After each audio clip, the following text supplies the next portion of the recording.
Hello everybody, just doing this quick YouTube video. I've been meaning to do it for some time now, but been a bit busy.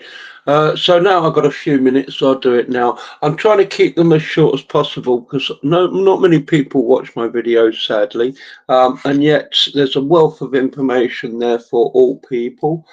So keeping it as short as possible. This is to do with Surah 65, Ayah 4 of the Quran, okay? And it's to do with an iddah period. An iddah is a waiting period that Muslim men must wait before they remarry a woman or child who has already been previously married to see if they're pregnant or not, because in Islam they're very set on the child being the owner and the responsibility of the father, okay, the real father. And of course in Islam a father can only be a father from a child born through legal marriage. Any child born through right hand possession or slave sex or war captive sex or right hand possession or muta or misima, which is temporary marriage, doesn't is not included. Okay, those children born from those relationships are not the child of the father, only children born through marriage. Now 65.4 clearly states, women who have been previously married and who have had penetrative sex as well. Okay, it includes women who have actually had penetrable sex in their first marriage, and it splits them into three groups. Now one of the groups that it lists are women who have never menstruated yet.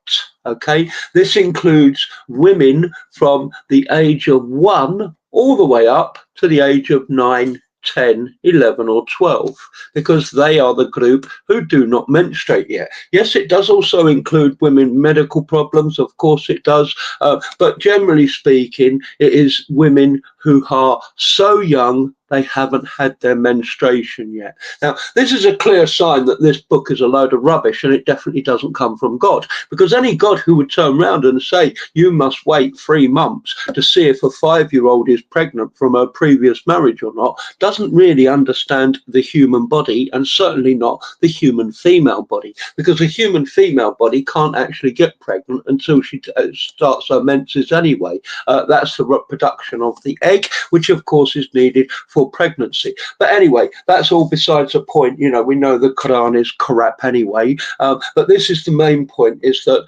it actually states that children who are 5 years old who have had full penetration sex from their previous marriage, you must wait 3 months if you wish to remarry them before you can have penetration sex with them to see if they're pregnant from their previous husband or not. This is what it means, okay?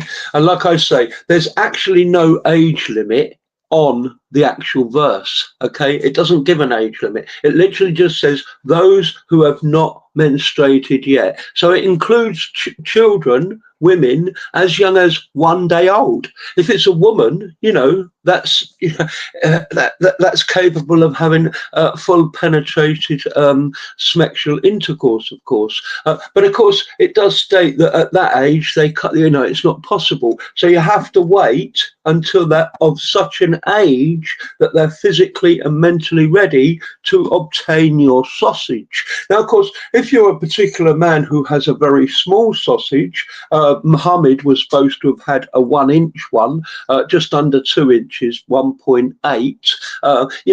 It is very feasible that you can start having penetrative sex with a 5-year-old child, okay, if you're only 1 inch yourself. Very feasible, very possible. So, and this is what the verse is saying. If those children who are 5 have had full penetrative sex from their previous husband, you must wait 3 months before you have penetrative sex with them if you remarry them after a divorce. This is what 65.4 of the Quran is actually stating. So in Islam, there is no age limit for a wife. A wife can literally be 1 day old. A sexual wife, full penetrative sex, can literally be 4 or 5 years old. And this is why we have a problem now in the West with lots of children, being raped, lots of children being molested by this group, because, of course, this applies to Muslim women. They're allowed to, jiggy, full penetrative sex with a 5-year-old Muslim woman. Imagine what they can do with a non-Muslim woman who doesn't dress properly, not in a black bin bag, doesn't worship Hallelujah, is not an innocent person, and is considered an enemy by themselves. Exactly. They can do even worse to those people because they come under right-hand possessions, okay? Not wives. They're right-hand possessions. They can do literally whatever they want with them at any age. At any age. Age is immaterial when it comes to the non-Muslim women. This is why we have huge problem in the West with a certain demographic of people against another certain demographic of people. And until somebody has the bollocks to stand up, at the moment only Tommy Robinson has done that, but until more people have the bollocks to stand up and deal with this problem, it's not going to go away. It's just going to get worse and worse and worse, okay? Because the people who are doing this, don't forget, are doing it in the name of La, their Akbar, their so-called God, La, whose name is actually La, okay? That's the name of their God, La, the yellow Teletubby God, okay? And because they believe they're doing this in his name, with his permission, and his authority for them to be able to do this to the little children, they are not going to stop. Okay, so there you go, folks. That's where it mainly all comes from. Surah 65 ayah 4 of the Quran allows Muslims to grape little children, and that's what it is. Let's not make no bones about it. A 5-year-old doesn't know what smex is.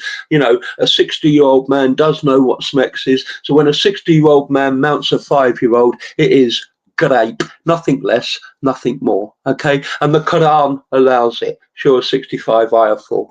Okay, the book that all Muslims follow. God bless you all. Peace of Christ to you all. Hope to see you on one of my TikTok lives soon. God bless.